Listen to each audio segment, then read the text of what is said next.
Hello viewers, गिबियावनो गासैनिसिमबो आंनि खुलुमनायखौ जासिहरबाय and welcome to my YouTube channel Minakshi's Field। आं दिनै गांसे लांगा दख'ना बानायनो नागिरदों कानिनि। ओमफ्राय बे दख'नाखौ आं फाराव लेस होगोन, जोंनाय लेस ओरैनो सिम्पल। नोंथांमोना नायलांबाय थादो।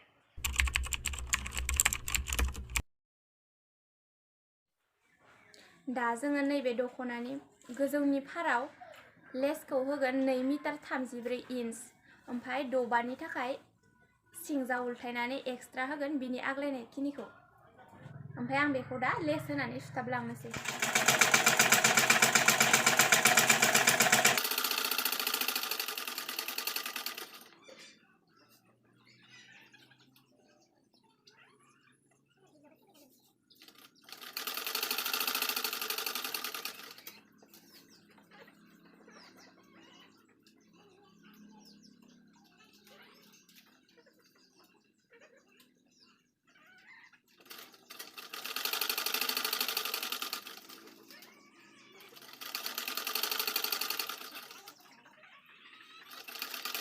जों दा दबानि थाखाय 15 इंचि बेयो साखैजानि गाननाय थाबाय गोजौनि। ओमफ्राय आरो बेखौ दबानि थाखाय जोङो नैबे सिंजा 15 इंचि सुथेनसै। बेनिफ्राय बेखिनिसिम 15 इंचि दं, बेयाव लेस होना होनसै 15 इंचि दबानि थाखाय।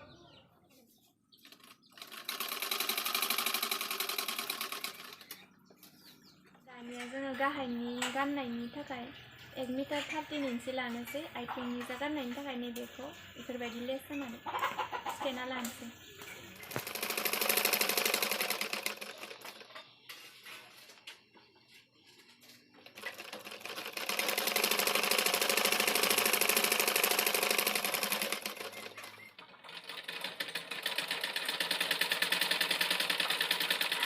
आथिंनि गाहायनिखौ सुथेखांबाय। आथिंनि गाहायनिनो लेफ्ट साइड जा जि एसेमान गोजौखै दावखोनाय थायो, बेनि थाखाय जोङो लेसखौ 1 मिटार, बेयो साजानि ना, ओमफ्राय नै सिंजा ससेनिफ्राय 1 मिटार गोलाव ओरै गाननाय लेफ्ट साइड जा बेखौ होगोन जोङो। बेखौ 1 मिटार होगोन। आं दा बेखौ सुथेनोसै। बेयो आथिंनि गाहायनि जाबाय। ओमफ्राय बेनिनो आथिङावनो नैबेखौ गोजौ जा दावखोनाय लेफ्ट साइड जा दावखोनाय थायोना, बेखौ 1 मिटार होनसै।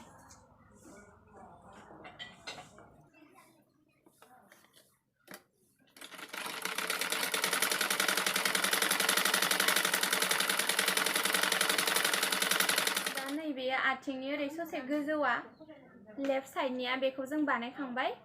कमप्लिट जाबायानो दख'नाया। ओमफ्राय नैबेखौ दङ ओरै जोङो दख'ना गानबाथाय ओरै फाराव ओरै थायोना, ओरै थेबहैनायनि। ओमफ्राय बेयाव आङो रोबैखौ लगायगोन। ओमफ्राय दा नैबेखौ एसेमान जोंनायखौ बेखौ एसे फिसा खालामना लाबाय। बेखौ नैयाव बेफोरबायदि बहायना होनोसै। बेफोरबायदि बहायनानै बेफोरबायदि होनोसै। ओमफ्राय बेयाव रोबै थासिगोन, फाराव रोबै थासिगोन।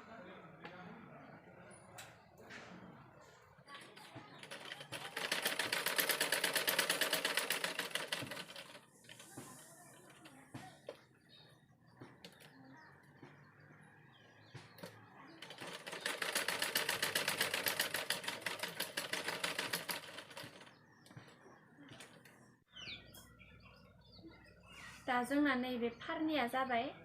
ओमफ्राय बेयाव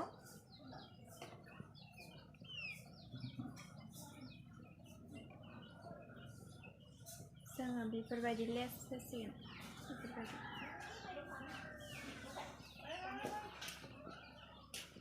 दानियाव बेफोरबायदि लेस होसिगोन। बेखौ सुथेना होनसै।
5 hours later.